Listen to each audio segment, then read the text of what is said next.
Ada apa tuh, Pak?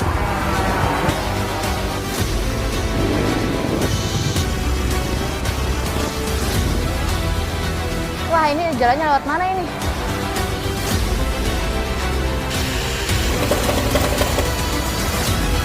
Tapi ini kan kerjaan laki-laki, Bu. Ya, tapi Kenapa Ibu mau? kalau mengharapkan dari pemerintah itu memang terlambat.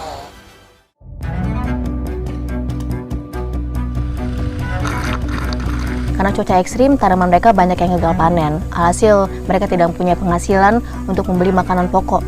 Padahal sebenarnya ini mengandung racun. Tapi jika tidak begini, mereka tidak bisa makan dan akan kelaparan.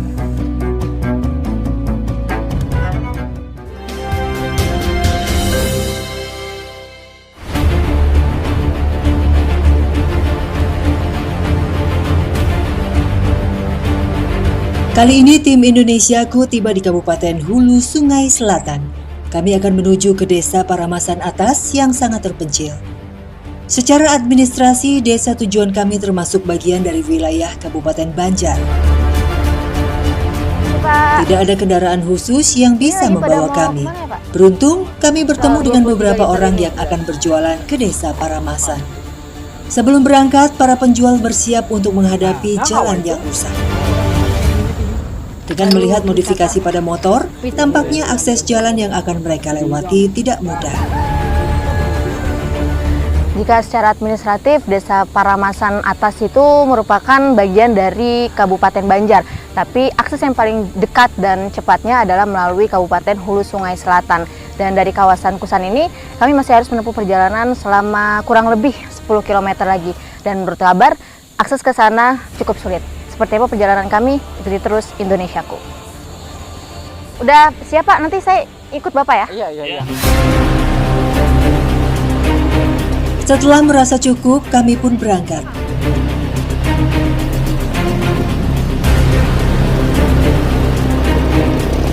Dari sini, jalan sudah berupa tanah.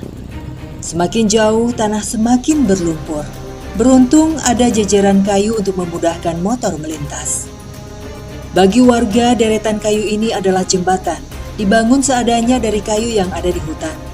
Dengan adanya fasilitas ini, kami memang tidak harus melintasi tanah lumpur yang dalam, tapi tidak mudah untuk melaju di atas kayu-kayu ini.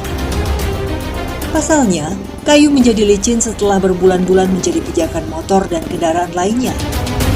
Kami pun harus saling bahu-membahu mendorong dan menjaga motor agar tidak terjatuh. Seharusnya perjalanan dapat ditempuh dalam 1 jam. Dengan keadaan seperti ini, durasi perjalanan akan bertambah 3 kali lipat. Jika hanya membawa diri sendiri, mungkin perjalanan tidak akan seberat ini. Namun mereka harus menahan bobot barang jualan yang tidak sedikit.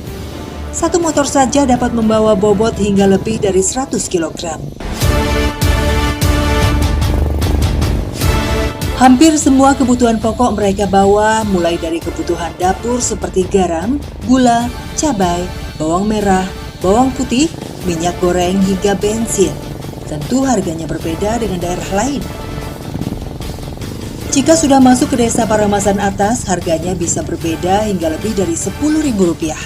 Meskipun harus melewati perjalanan yang sulit, penjual seperti Ahim justru lebih senang berjualan di Desa Paramasan Atas. Pasalnya, dia lebih sering mendapatkan keuntungan.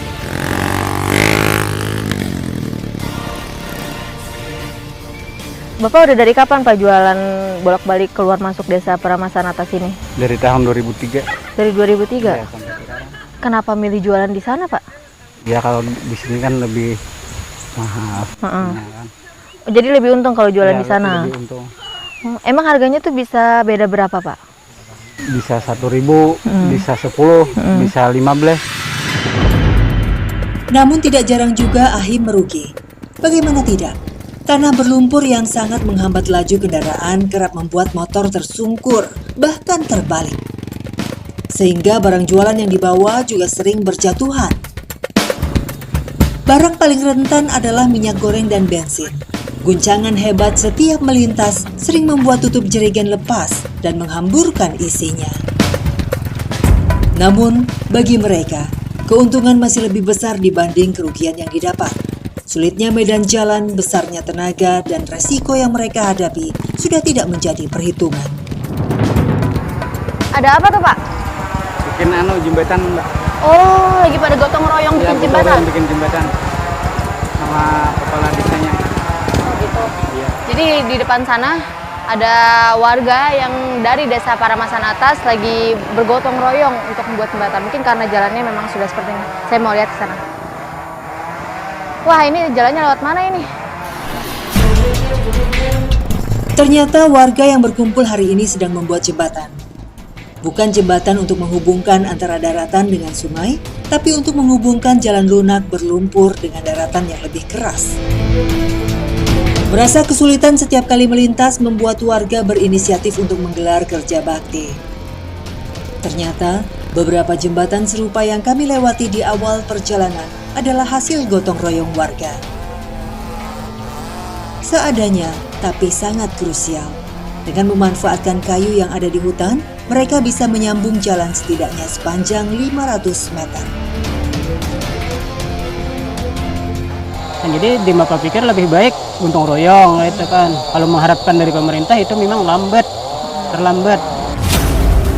Dari titik pembangunan jembatan, tujuan kami sudah tidak jauh lagi. Setelah 30 menit berselang, kami pun sampai.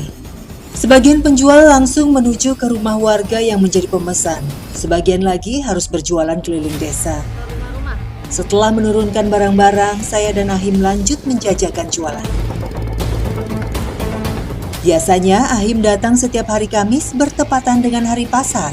Tidak jarang, Ahim hanya berjualan keliling desa. Peminatnya tetap tinggi, terutama bagi ibu